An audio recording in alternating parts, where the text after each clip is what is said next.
Welcome to this morning's meeting on Frederick Engels, the centenary of a revolutionary. This morning's speaker is Tony Cliff, who to many of you won't need an introduction because he's a founder member of the Socialist Workers' Party. He's written many books, so I'll hand over to Cliff and he's speaking on Frederick Engels. Yes, I'll start by saying that Friedrich Engels himself said about himself that he was the second fiddle to Marx. Now, to be honest with you, to be a second fiddle to Marx is quite an achievement. Even to be a fiddle 150 to Marx is an achievement. But I'll argue that really Friedrich Engels underestimated. He was, in a way, very modest about it. He was more than second fiddle to Marx. I'll argue that the massive contribution of Engels, independent from Marx, came before Marx, added to Marxism, and I'll tell you how you can find it. It's simply if you go through the collected works of Marx and Engels from the beginning, and you find out when really the centrality of working class appears first in writing. Is it Marx writing, or is it somewhere else? For example, the book that Engels wrote, that published in 1844, right? He wrote it before he met Marx. He met Marx in 1844 in Paris, but the book was written before. And this book is a fantastic opening to what the role of the working class in the history and in the future of society. You see, what is important for us to understand, ideas don't develop in libraries.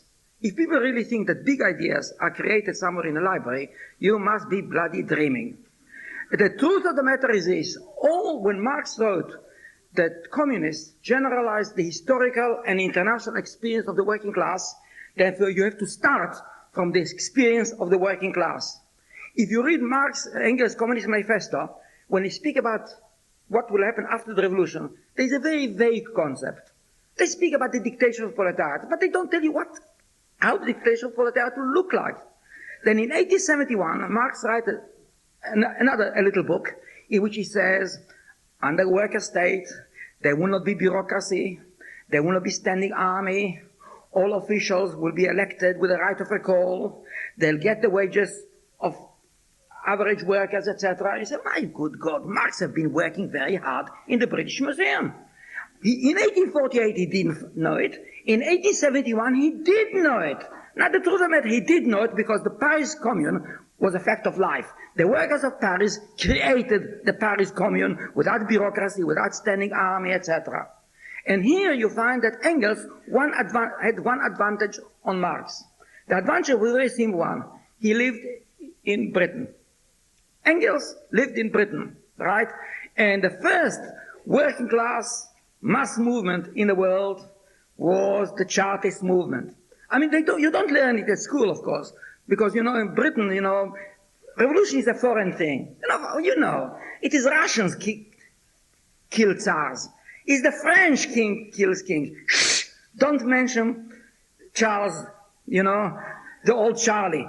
No, don't mention it. Revolutions are foreign phenomena. Therefore, don't mention the Chartists. And because in Britain, in 1842, there was the first general strike in world history, and the general strike of world history impressed Engels massively because he lived here. And therefore, his book, The Condition of the Working Class, cannot be explained unless you knew that Engels knew the Chartists. He lived in Manchester, was the center of the general strike at the time, and therefore when you look at his marvelous book, there's a fantastic new ideas. I mean, for heaven's sake, you and me are taking it absolutely for granted. Many things we take it for granted. We take it for granted because we are after the events. You have to ask yourself, let's assume that you were in 1830, 1840. Would you have the same ideas? And the answer is no. And when you look at the condition of the working class, the book is magnificent. First of all, you should remember, the man was only 23 years old when he wrote it. Right? And the important thing about it is not so much, the descriptions are very, very interesting. The description about the working class life. You see, and when he speaks about the working class life, it is not simply the same style of Charles Dickens, oh, poor devils, workers are suffering, please, give me more. No, exactly the opposite. There is fantastic optimism in it, and the workers appear not as victims of history, but as subject of history. Not as plaything of history, but making history. And really, I'll give you one quote perhaps, if I can find it. Yes. This is a quote from this book. The war of the poor against the rich, now carried on in detail and indirectly, will become direct and universal. It is too late for the peaceful solution. Soon a slight impulse will suffice to set the avalanche in motion. Then indeed will the war cry resound throughout the land. War to the palaces, peace to the cottages. But then it will be too late for the rich to beware. Now when he speaks about unions, you should understand it's the beginning of the trade union movement. When he speaks about the union, it's quite interesting. People usually think about the union. Union is an organization that tries to improve workers' conditions. Right? If you're in Blair land, unions are an organization to sell out the workers for them to the employers. I mean, it doesn't say openly like that, but unions are for compromise. Engels already at that time writes the following. As schools of war, the unions are unexcelled. For him, the unions are schools of war. It is not simply a school for compromise. It's not a school for achieving something, small thing, because the war, there is a very simple rule in the war. One side or another wins. And the unions is a weapon of war. I mean, Lenin, many years afterwards, used the word unions are schools of communism. But the same idea. Now, you must remember, it is Engels writes it before he met Karl Marx. As a matter, when you read the collected works of Marx, you find the centrality of the working class appears earlier at Engels' writing than at Marx' writing. And I'm not criticizing Marx at all, because Marx, for heaven's sake, where the hell did he live? If any one of you had the bad luck to visit Trier, I know there's a couple of few German comrades here, for heaven's sake, what factories are there in Trier? I mean, the business factory is Engels' house. You know, I mean, for heaven's sake, there's nothing there. Well, Engels was at the workshop of the world. Manchester was the center. And England was the industrial workshop of the world. Therefore, it's absolutely natural that it comes earlier from Engels. A few other things I want to make clear about Engels. You see, generally, when it comes to ideas, you cannot patent it. You cannot say who is the first one, etc., because it is like a river, and a river has lots of streams. And Engels is one of the streams. Therefore, I don't like the idea of speaking about him as secondary second fiddle, because then it means he's not an independent stream. I'm very happy, by the way, to call ourselves Marxist, because much easier to pronounce than bloody Engelsist. I know that's why. Let's stick to the word Marxist. The truth of the matter is this. It is true that Engels, if you read everything that Engels wrote, you find Engels is pioneer, but Marx goes much deeper. You see, I have no difficulty at all. If you give me a paragraph from Engels and another paragraph from Marx, and I don't know who wrote it, I'll tell you from the reading of the paragraph. I'm not trying to put it like that Marx simply plagiarized from Engels. That's not true at all. Not true at all. Engels was pioneer because he had the experience in England. Marx went beyond, developed it, etc., etc., etc. A few other points to make the thing clear. When it comes to the definition of communism, right? How does Engels define communism, right? I know, once you hear my lecture, you will not have to buy the IS Engels, It's a waste of time, it's a waste of money. I'm joking, don't take it seriously. He writes the following. Again, the style is extremely short, extremely simple. Much simpler than Marx's style. And it fits really the way he writes it. He says, communism, to ensure that the interests of the proletariat prevail as opposed to those of the bourgeoisie. It is clear class terms. 2, to do so by abolishing private property and replacing the same with community of goods. 3, to recognize no means of attaining these aims other than democratic revolution by force. Everything you need is there. It is revolution, democratic by force. It is not simply some bloody coup of 50 people taking power from another bloody 50 people. It's very important, this definition. And when you explain why we need a revolution, he says we need a revolution for 2 reasons. First of all, because not only because the ruling class cannot be overthrown in any other way, but also because the class overthrowing it can only in a revolution succeed in ridding itself of all the muck of ages and become fitted to found society anew. We come from a class society, and we have a fantastic filth in our head. You know, the prevailing idea in our society are the idea of the ruling class, and the ideas of the ruling class are dominating everything. It is not even the open idea. I mean, you can say racism, you're right, that's a bad idea, it's a reactionary idea, etc. But, you know, elementary things. I remember years back, when my daughter was age 7 or 8, and she argued with me. Right? We were arguing, I don't remember what the issue is about. Then she said, you must be right. I said, why I must be right? I said, because you're older than me. So I said, all right, so therefore you're cleverer than me, she says. So all right, I'm more clever than you. You'll be more clever than your child. So people become more and more stupid. That's what you're trying to say to me. Now this idea that old are better than young, that this hierarchy, it comes from the structure of our society. People don't notice it. It comes from our structure of our society. The idea will be rich and poor. Of course they are rich and poor. They always were rich and poor. Every working class mother says to her child, your father is a worker, your grandfather was a worker, you will be a worker, your child will be a worker. They were always rich and always poor. What can you do about it? Anyhow, they are more talented than people about. I remember my father used to say to me quite simply, I can sign my languages in 9 languages. It's true he could sign in 9 languages, but the check always bounce. And then there is a bloody idiot can sign his check with a cross and it passes. Now, but the idea that those class idea, the predominant idea in our society, are the ideas of the ruling class means that we cannot get rid of them except through a big act of a revolution. You see, if you think about the revolution as a coup, right, a tiny minority replacing another tiny minority, or not, to be honest with you, you can remain with the same bloody ideas. We remain with the same idea, but the 50 generals at the top replace another 50 generals. But if you speak about the emancipation of the working class is the act of the working class, then for heaven's sake, we are not fit to the new society. If Moses had to take the Israelites to 40 years in the desert to clean themselves from the idea of slavery, we need the socialist revolution to go through a process of cleaning ourselves from the old ideas of the past. And Lenin, many years later, simply says, in one day of revolution, workers learn more than a century. Now this idea is that Engels himself, that workers need the revolution. They need the revolution to get rid of the rubbish in their heads.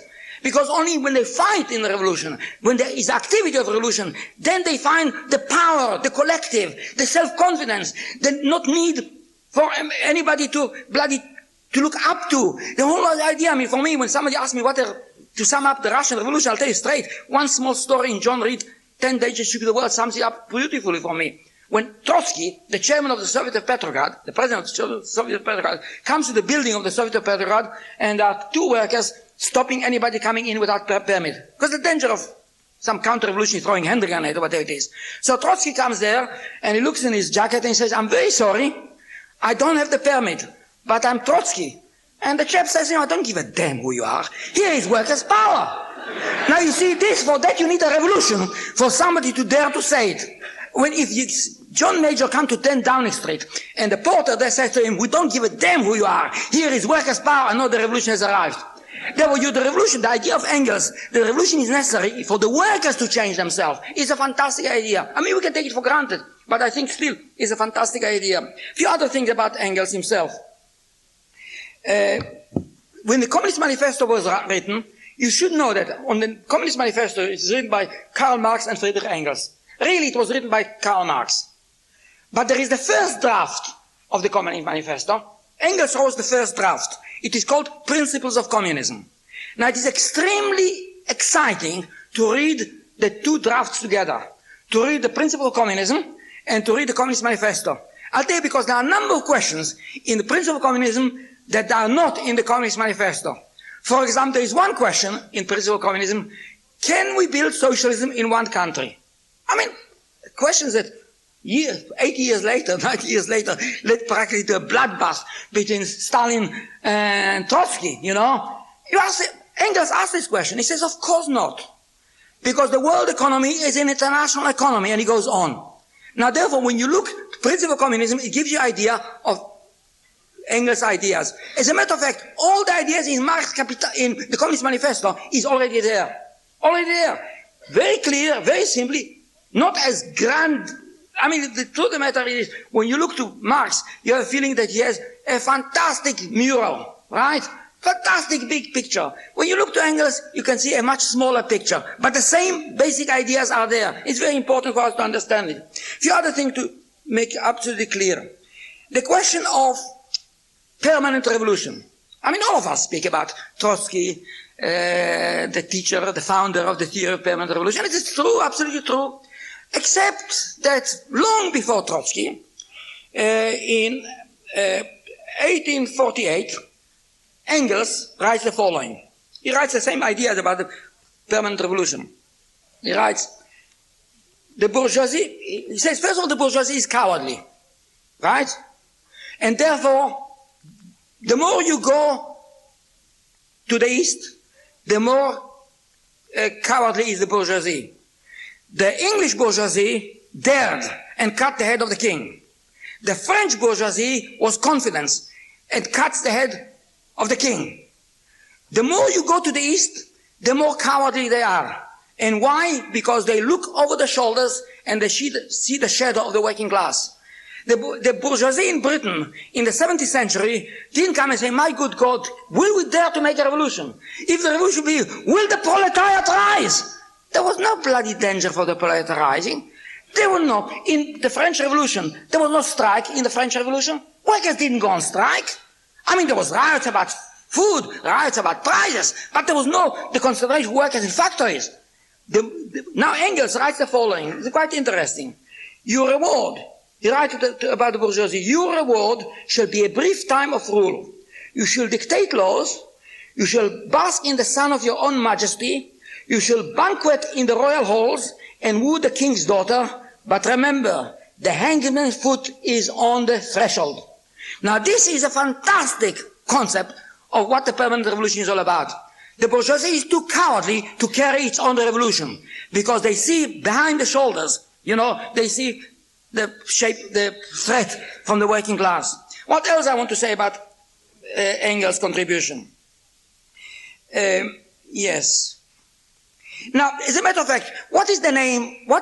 You read Marx Capital. If you didn't read it, at least you read the front page. What the Marx Capital is? A critique of political economy. Marx, K. Marx, Capital, critique of political economy. Now, it's very interesting. In 1846, right, Engels writes a little pamphlet called Outlines of a Critique of Political Economy. Now, it is true, it is nothing as grand as Marx Capital. Nothing. I mean, Marx spent 26 years in writing Das Kapital, you know, and did massive amounts of research. Engels didn't do the research, nothing like that. But still, many of the basic ideas are still. For example, the difference between constant and variable capital, the surplus value, exploitation, surplus value, theory of rent, are in this little formulation. And it's quite what I'm trying to say, because I hate the thought that people really think that Engels was simply a nobody that followed. As a matter of fact, the sad thing about Engels is that he was always so modest, you know, when it came to Marx. He was so devoted to Marx, you can't imagine his devotion. I mean, the fact that he can work as a factory manager, you know that Engels was a factory manager, right? Not that he was oriented, by the way, the slogan was not, let's unite the workers with the managers. But he personally was a factory. His family owned a factory in Manchester. He was a factory manager. And he hated it. Every day, every week, every month. He bloody hated it. And you know why he did it? Only for one reason. He did it for Marx. Because Marx never earned anything in his life. Marx's mother was absolutely right when she said to him, why the hell did you write a book called Capital? Why didn't you make a little bit of capital? Marx never made any bloody capital. Marx never earned his living. And as a matter of fact, Engels simply supplied the money for Marx, for his children, etc. for years and years and years, for 20, 30 years. When Marx died, not that Engels was happy, but he had a sigh of relief. He gave up the bloody factory. He doesn't want to work in this bloody horrible, disgusting job. Now you see, his sacrifice was absolutely astonishing of Engels. And therefore his modesty appears in the same way. Between you and me and the lamppost, don't tell it outside this room. When Marx had a bastard child, right? illegitimate child, Engels pretend to be the father. In order not to hurt Marx's wife, etc. I mean, the thing is bloody stupid. It's 19th century backwardness, but that's besides the point. Now, again, I want to make another thing clear. Historical materialism. We always speak about historical materialism, you know, the contribution of Marx, etc., etc., etc. You'll find formulation in Engels on the subject, right?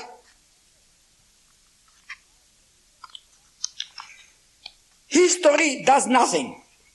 It possesses no immense wealth. It wages no battles. It is man, real, living man, who does all that. Who possesses and fights. History is not, as it were, a person apart, using man as a means to achieve its own aims. History is nothing but the activity of man pursuing his aims. Quite often people accuse Engels of being determinist, etc., etc., etc., that everything is determined. To be honest with you, if I knew that everything is predetermined, I'll do absolutely nothing. Because if socialism is inevitable, I'll sit with folded arms and smile. Socialism is inevitable, so what the hell are you worried about? Don't do anything about it. It is coming. It is bloody coming. You don't even have to open the door to history. History will come. Don't worry about it. If I thought that fascism is inevitable, I'll be straight. I will not sit with folded arm and cry. I lie on the bed, hide myself underneath the blanket and cry. In both cases, I'll do nothing. But because Engels formulates it absolutely correctly, history is what human beings are doing. It is not French history stormed the Bastille. It is men and women stormed the Bastille on the 14th of July, 1789. It is not history that made the Russian Revolution. It is Russian workers and Russian soldiers that made the Russian Revolution, and so on. Now, this concept of historical materialism, the subject of history is human being. They are doing it from condition independent from them. There's no question about it. I speak English, perhaps you don't believe it, but I speak English. I didn't invent the English language. I distorted it perhaps a little bit.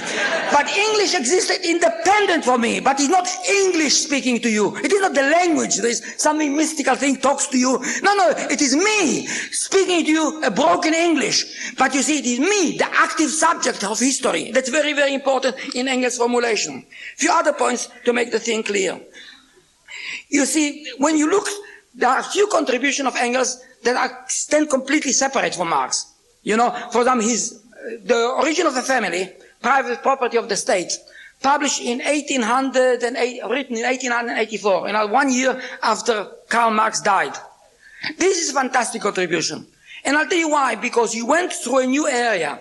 He used anthropology, what was known at the time, for Morgan and others, but he went to the new area about asking the simple question about what about personal relations? What about the family? What about the relation between a man and a woman? Is this eternal? I mean, quite people think, yes, there are things changing. Like slavery existed, now there is no slavery, now there is wage labor. There are other things changes.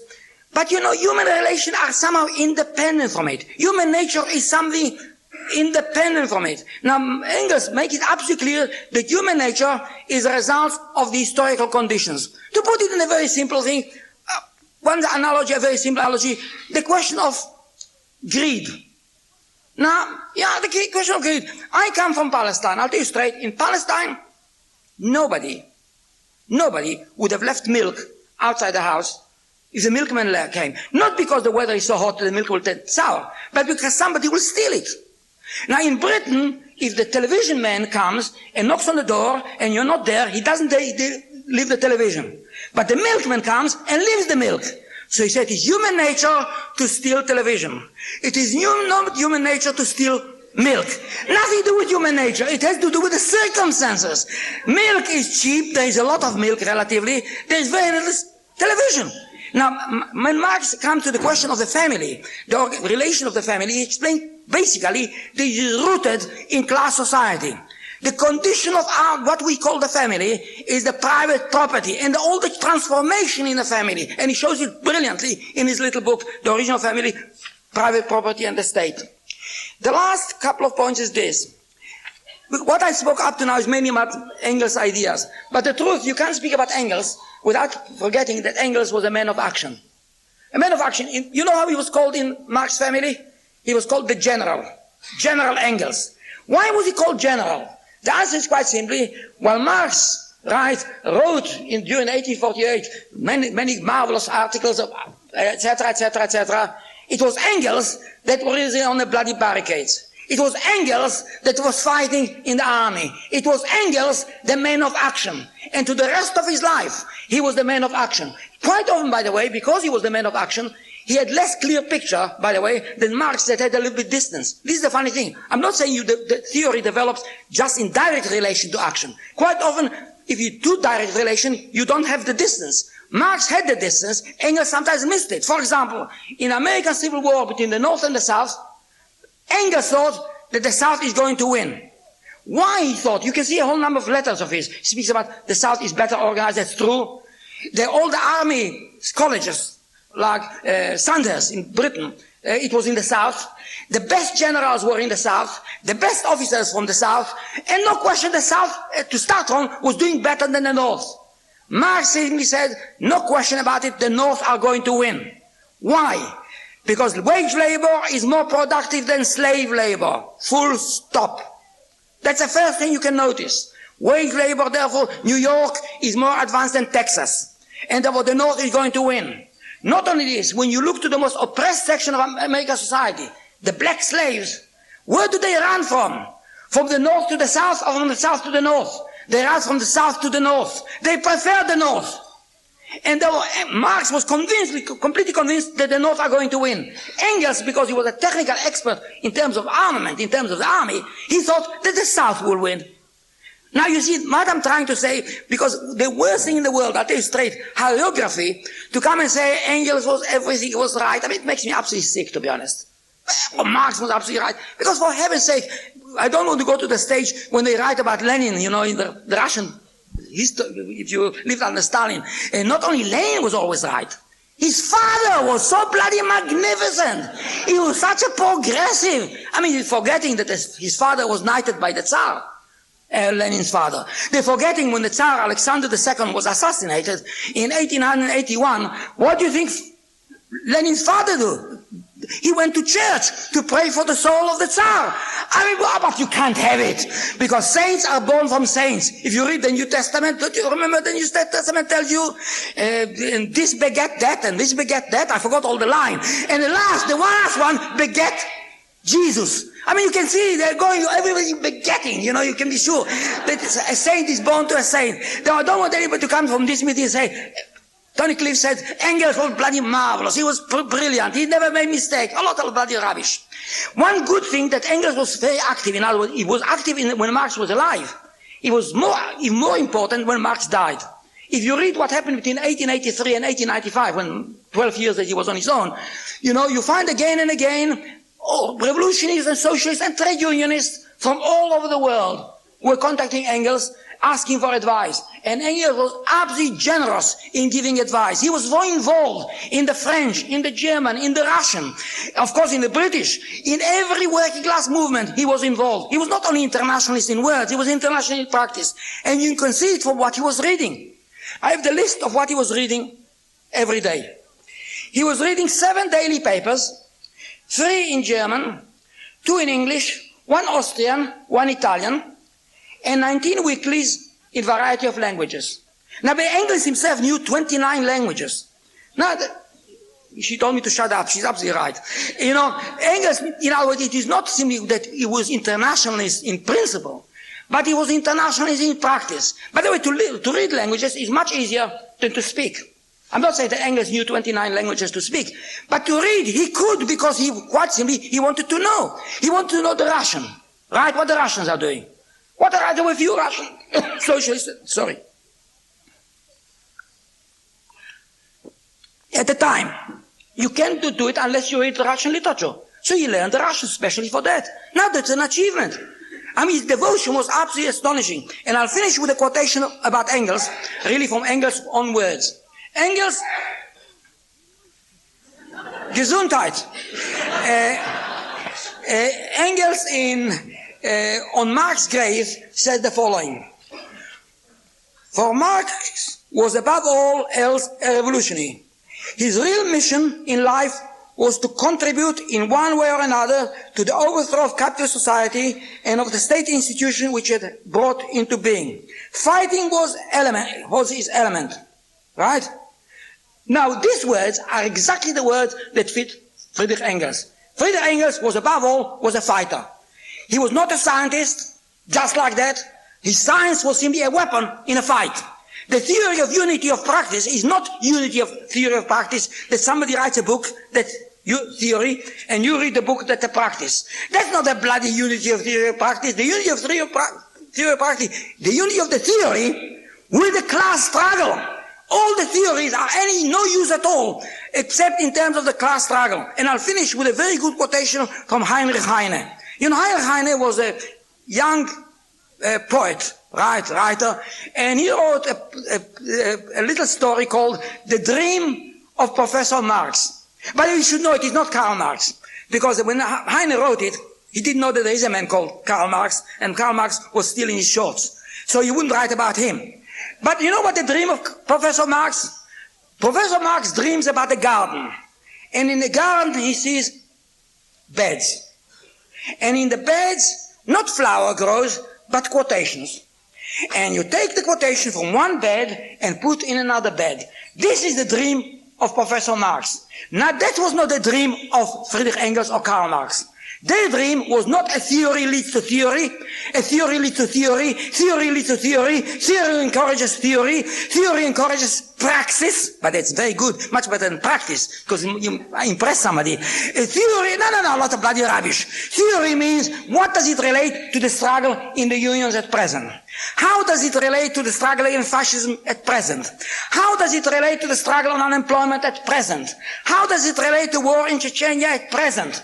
In reality, Marxism is always a guide to action, and above all, Engels was a great practical man.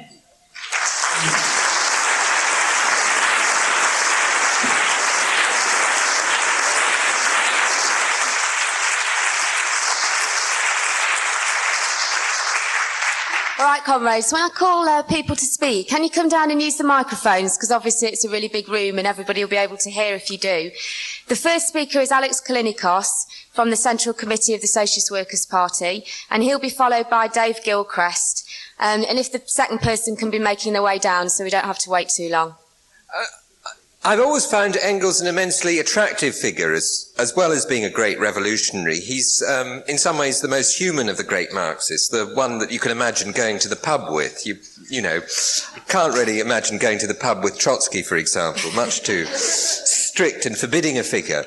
But the odd thing is that of the great revolutionaries, Engels has probably been subject to some of the worst vilification, that there are all sorts of people, some of whom regard themselves as Marxists, who attack Engels systematically, who see Engels as Marx's evil, as an evil influence on Marxism.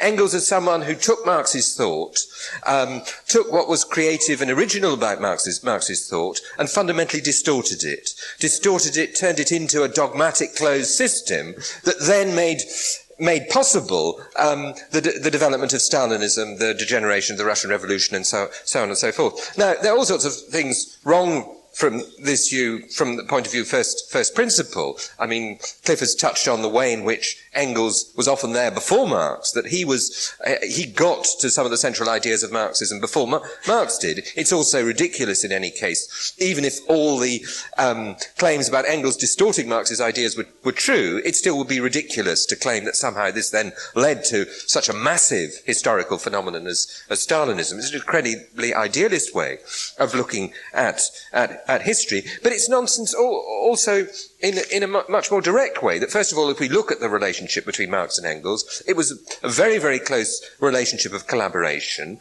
That you see the issue where Engels is most commonly accused of distorting Marxist thought is to do with philosophy. Engels developed in various of his writings, a dialectical conception of nature. In other words, he tried to extend the view of society, of history, as driven by contradictions to an understanding of the natural world as well. This is where Engels is supposed to have distorted Marx's own thought. Well, it's very easy to demonstrate that Marx agreed with Engels about this, and I won't go into the textual examples because it's not worth wasting your time to do that, but it's very easy to show this. Secondly, was what Engels doing in any sense dogmatic?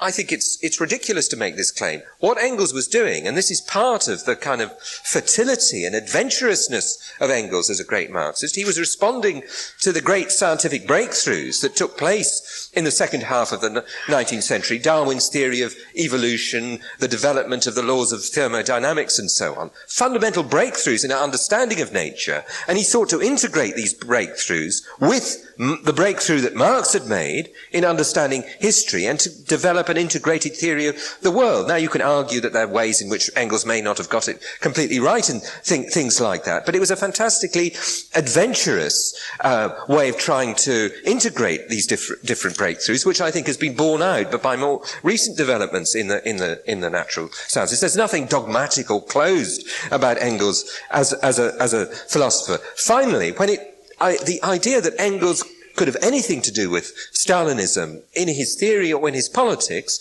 is just absurd. If you take, for example, one of Engels' most important essays, The Origins of the Family, where Engels in one of his last major works, very clearly defines that socialist revolution is a revolution against the state. Class society arises as part of the same process through which the state develops as a way of oppressing the mass of the population, of maintaining the existing system of class domination. Socialist revolution necessarily is a struggle against the existing capitalist state that will, in the course of time, as Engels puts it, consign the state to the museum. Make it history in the bad sense, something that's over, that's finished. And therefore to think that Engels' thought and his life could have anything to do with Stalinism is one of the more absurd and gross distortions that Marxism has been subject to. Dave Gilchrist will be followed by Jack Horn, who's from the Labour Party. Yeah, when I was much younger, I was a great reader of Dickens, and you know all that stuff about how terrible it was and how awful it was in that period. And to be quite honest, actually, I found it terrifying. I mean, to read Dickens, I mean, you think, my God, this is absolutely horrible. This is absolutely terrible. And, it was very, very frightening, I found. But actually, I think that Engels' book, The Condition of the Working Class in England, and I think that, again shows the great internationalist of it, that it's the working class, not the English working, but, it's this working class worldwide, but here are the conditions in England. But actually, when I first read that, actually it was a revelation. That actually, here for the first time, were presented workers not as this dark mass of suffering, exploited, oppressed people, but actually as living individuals and, recognizable individuals, and people that were, not simply suffering, but people that were actually going to be able to change things, people that were fighting back, people that just didn't put up with the lot. And, if you to ask me why I joined the SWP and why I became a socialist and a revolutionary, I mean, first of all, I think that why I became a Marxist, if you like, was when I suddenly discovered that not only were we, had to suffer bad conditions, but actually all the money that the bosses had was ours. We were exploited. That was a great light going on in my head. But the reason why I joined this organisation, and the reason I've remained in this organisation, is because of the great concreteness of what we always say, that we never argue about things, in the abstract. We always try to be very, very concrete about it. And I believe that this is, if you like, what part of Engels' great legacy to the revolutionary tradition. I mean, I'm not saying that Marx was a fuzzy thinker by any means, but actually, as Cliff said, that a lot of the actual experience, the historical experience experience of what conditions were like for the working class, what was going on in various revolutions, which allowed Marx to be able to, draw the theoretical conclusions for it. And it's that great sense of, being a materialist, of actually, working from the given conditions, the historical conditions, and saying what we should do, I think is Engels' a great legacy. And actually, I thought this when I heard Scargill speak yesterday. Great, Scargill exposing the social conditions that workers live under, kind of thing. But, great, triumphal, what we need is to fight for socialism. But, I thought, well, great, Arthur, but how do we do that? What do we do now? And I think that's, because that's the kind of question that Engels would have asked, what is the next concrete step? And of course, the fact is that Scargill, for all his rhetoric, actually, couldn't really say very much about what to do next. And that, I believe, is, the importance of the Socialist Workers' Party and the importance of the revolutionary tradition that comes from Engels, is that we must say, what is the next step? What do we do now? How do we actually fight on the ground? After Jack is going to be Paul Kellogg from the IS organisation in Canada. Okay. I'd really take a slightly different line and ask the question why Marx seemed to be so less influential with working men than Engels in their own time. If you see statues and pictures of Engels and Marx, there's usually Engels with his flowing beard and benign expression, and it often seems that he's the one that the workers used to like to go to. And I wonder how important it was that he had a lot of the personal characteristics of the aristocracy in some of their worst moments. He rode to hounds. He was master of the hunt for quite a while. He was extremely good at looking after himself. He enjoyed good food and wine and company, kept a working class wife. When she died, he took his sister to be his mistress. And in general, he had the personal characteristics of the gentry. And I think because of that, he sometimes appealed very much to the workers of his own day. It's often said then, and more now, that the English working man dearly loves the Lord. And Engels certainly had the characteristics of a lord in a way that Marx did not. Okay, Paul Kellogg will be followed by Roger Cox. Yeah, I got one point, but just before I make it, I think actually probably the main reason the working people looked to Engels is he had good advice on what to do in the union movement and that type of thing. But the point I was going to make was about the way Engels has been treated by a generation of Marxists who came out of the 60s and 70s. There's an Italian Marxist named Lucio Coletti who wrote a little short essay in the 1960s about, I can't remember the name of it, Engels and the Roots of Second International Marxism, something like that. It's an astonishing essay from a lot of reasons. The first thing that's astonishing about it is that it's based upon a complete distortion. It's based upon an edited version of something that Engels wrote that was cut and edited by reformists in the 19th century. What did they edit and cut? They edited the part that made Engels a revolutionary. Every part where Engels said, we're for revolution, for workers overthrow the state, etc., they took it out because they were actually moving to the right. They're reformists. Now, to be honest, the full text was available for a long time. Coletti chose not to base it on that. Why? Because he and his essay became very popular. His essay became very popular, and a whole generation of Marxists in the academy took that essay and they tried to make Engels into a, crude, determinist, reformist, you name it. Alex Clinical said Stalinist, all the rest of it. It's based upon a lie. Engels, determinist. I mean, anyone who thinks that should read Anti-Düring. It's an incredible book. It's a marvelous book. Everyone should read it. It's a textbook about what historical materialism is. Engels, crude. Read this little essay. Role of labor in the transition from ape to man. What an extraordinary thing. Actually, 100 years later, scientists today are coming around to seeing that the insights in that little pamphlet, when there was absolutely very, very little evidence, are actually being borne out in their essentials today. There is absolutely no basis. Coletti's piece was based upon a distortion and a lie.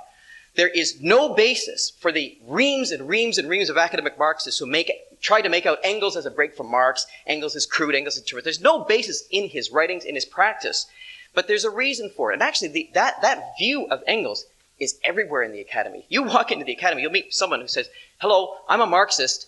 I like Marx. I hate Engels. I hate Engels. I hate Engels. Why? And it's everywhere in the academy. There's a reason for it. Because a whole section of the 60s and 70s left, people who radicalized in the 60s and 70s, actually gave up on the working class. They actually gave up on revolutionary socialism. They gave up on the party, and they found refuge in the hallways of the academy, where they could be, they thought, Marxist in words and doing nothing in practice. A very hard thing to do. They had to try to justify it.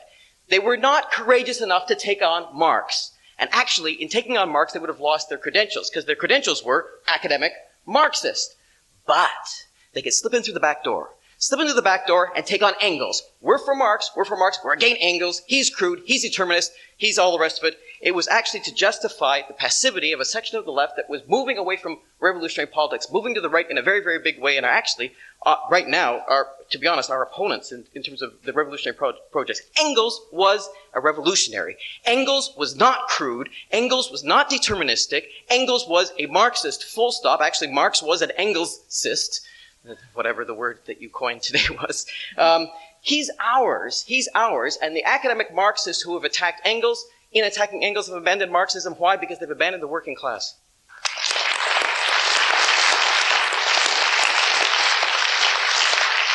After Roger is Dave Sherry from Glasgow.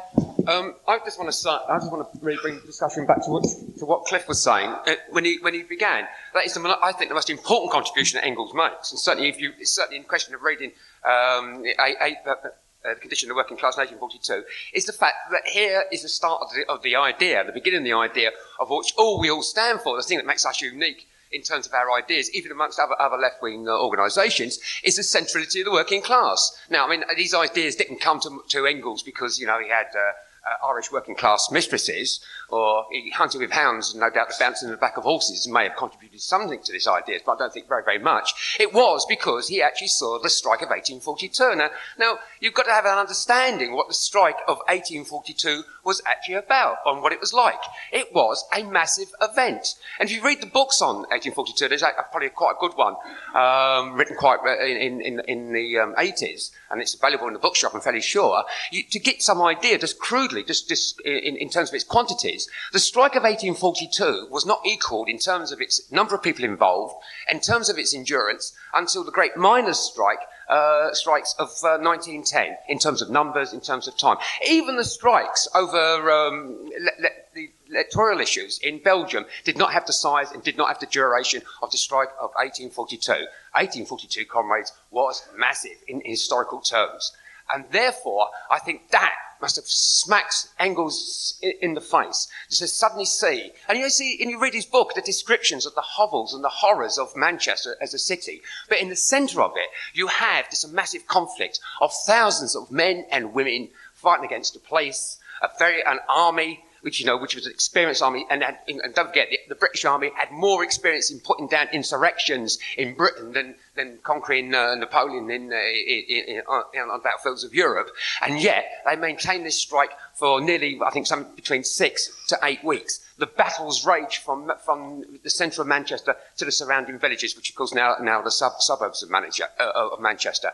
Highly organised, and when you begin to look into this very, very early strike, you begin to see the sorts of structures which we celebrate.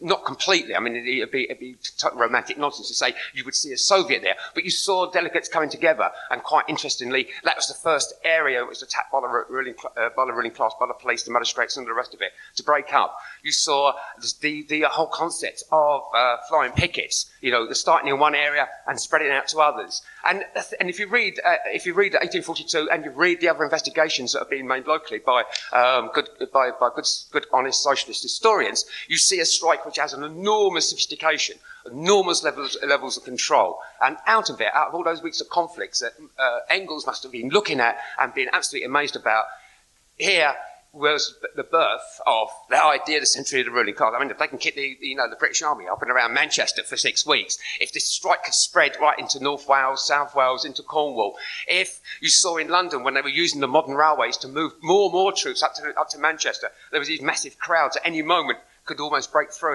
and stop the army from getting through. If you saw those things and heard those things, then you would come to this idea that this is the class that could actually form an alternative ruling class in the ways we actually understand it. And his book of that strike is a wonderful celebration, and everybody doesn't read it. I'm really missing out. Oh, well, you're stupid. Obviously, you must be interested in hunting at hounds or something. It's a wonderful celebration because it celebrates one of the most foundations of our ideas. And when I read it, which is some years, probably Peter Cliff's copy, he's going to remind me later on. It was at a time of the 1970s when we were having, in the late 60s, early 70s, and you suddenly had this connection with a past, which is not the past, it's our past of revolutionaries. It's not the past of Blair or Dromey or all those other cowardly shits, you know what I mean? It is our past, and the more we bring it out and celebrate it and show it to all the new comrades and to other people, it will be one element in actually helping to rebuild the movement around fighting revolutionary ideas. And I think one of the best ways of actually celebrating Engels this week is actually really to buy the new book on Marxism, on the Chartists, by Mark, which again is an excellent book, which very, very simply explains this tradition of not bloody voting, not being on your knees, not asking favours, but standing upright and fighting back.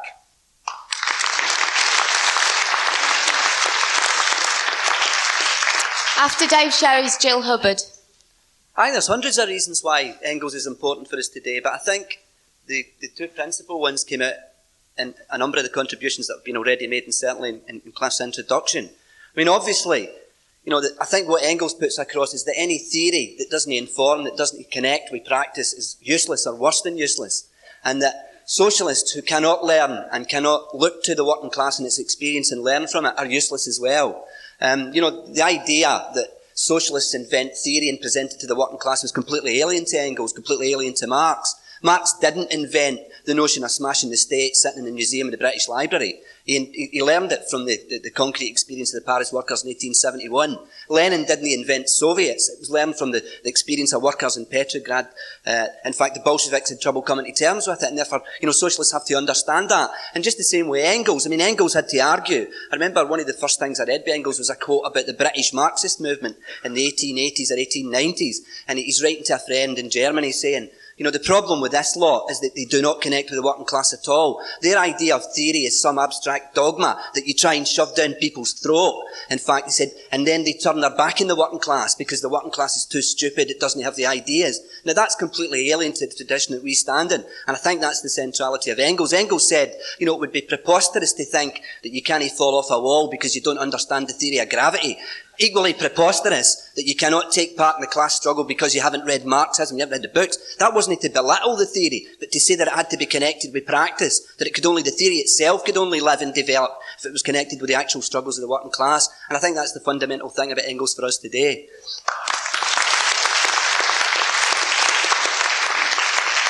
Jill's going to be the final speaker in the discussion, so sorry for people who did fill in slips, but there's some important meetings at lunchtime as well, so... Yes, I just want to back up what people are saying about Engels being like the building blocks for how we think today with our Marxist ideas and theories of the world. Because somebody mentioned already the transition from ape to man, and also they've mentioned origins of the family, private property and the state, which is actually our starting point. If for any socialist that wants to explain women's oppression, that is the book that you start with. Because what Engels did is he said, if you want to understand society, you have to start from how human beings produce the food, the clothing, and how they sexually produce as well. And that was how he explained women's oppression, because he said that if you look at production, as soon as wealth started to be produced, then you've got class divisions, and also you've got the divisions based on between men and women. And I think to me that if you don't start there, then you can get all confused. So it is very, very good to read. And also the thing about lifestyle politics, because at the moment you can see the temptation for quite a few groups that have started to submerge into lifestylism, and by that I mean separating themselves off into their own separate communities and just sort of like blocking out the horrific world around them. And of course it's very tempting, but I tell you it's probably more tempting a century ago for working class people, the slums, women literally, dropping their kids on the factory floor. I mean, these were horrific conditions. And Engels actually argued against the utopian socialists. At the time, these were, there were the famous one about a utopian socialist who thought that, that his socialism would be where the rivers or the seas would be lemonade. I mean, you can laugh it off, but at the time, Engels did have to challenge these ideas, and how he challenged them was by starting with the building blocks. He said, the exploitation is there, and you can't isolate yourself off into a little pocket. And this, to me, is what's so fantastic about Engels, because I don't think we'd be able to call ourselves Marxists if Engels wasn't around. And of course, we wouldn't call ourselves Marxists if Marx wasn't around. That's pretty obvious. But we wouldn't be able to do it if he wasn't around either. I'm going to ask Tony Cliff to sum up the discussion now, but when he's finished, can you just stay in your seats for a minute, because there's one very quick announcement.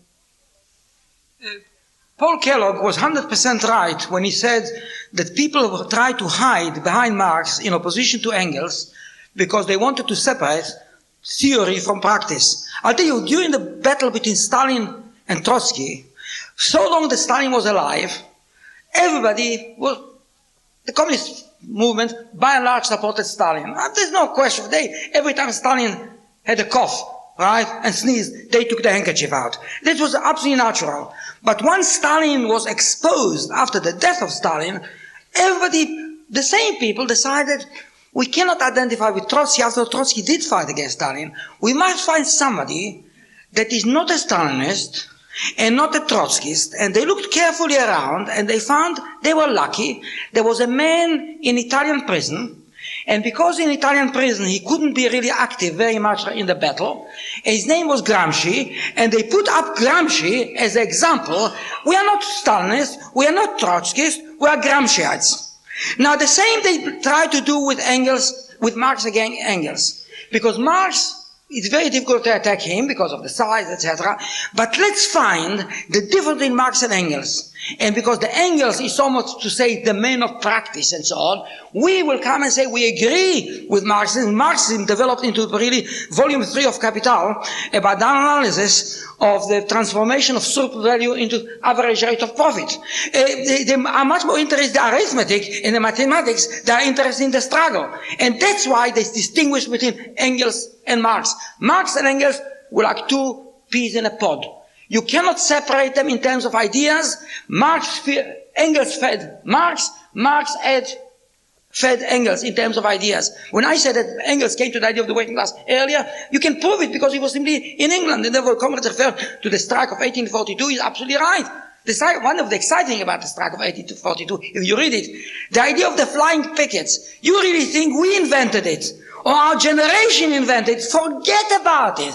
They were invented in 1842. They went from one factory to another factory they called it turn it over, turn it over, turn it over. And they turned the whole bloody industry in the country. A fantastic achievement at the time. A few other points. When comrades refer the fact that Engels was more popular because he had the habits of a lord, I never understand what he's talking about. The fact that his girlfriend was Irish, the fact that his second girlfriend, when she died, was again her sister Irish, what's wrong with that? I'm extremely proud of the fact that more than 100 years ago, Engels refused to go through the bloody wedding ceremony. What's wrong with that? That's bloody brilliant. There's nothing aristocratic about it. I'll tell you a secret. I must confess, I'm married. But the only reason why I'm married because that's the only bloody way I could get a passport. You know, so therefore don't bloody tell me about the Holy Family. Give it the Holy Family to somebody else. Now Engels acted the way he spoke.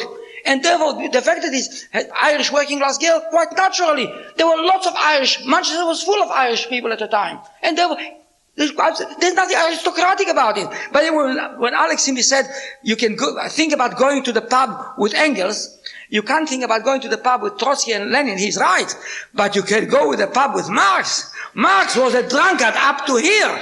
I mean, you have to read the story about Marx and Engels running in Tottenham Court Road. You know, around the corner from here. They were running from Tottenham Court Road, smashing the bloody lamppost, and the police running after them. And it was not fighting the BNP, they were simply bloody drunkards.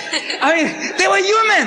Everything human is not foreign to me. It's a little bit stupid to come and say, every human is not foreign to me, but I never drink in principle. I don't drink because I was born in a country that had no pubs. You know, Muhammad used to be shot for that, but he died 1300 years ago, so I don't think we can do anything about that. You see, and that's the reason why the fact that he was drinking, it was absolutely natural, absolutely natural. The fact that Lenin and Trotsky had different, I'll tell you why. They were under illegal condition, a strict, very strict condition, therefore they behaved differently. But that's the only reason. But you see, the beautiful thing about Marx and Engels, that what they said, they did. And the most exciting thing about Engels, to be honest with you, that he was a man of practice. The unity of theory and practice means that theory feeds the practice, and the practice feeds back the theory. I can never understand this bloody idea that the party teaches the class. Who the hell the party is? Who teaches the teacher? I mean, it's bloody stupid. This concept that the party teaches the class. Who teaches the party? The class teaches the party. And therefore dialectic means a two-way street. Theory feeds practice, practice feeds theory. Theory by itself is absolutely rubbish. Practice by itself is blind. And therefore theory without practice doesn't mean anything. Of course, in practice, practice precedes theory. First of all, you know, before Newton found the law of gravitation, apples used to fall.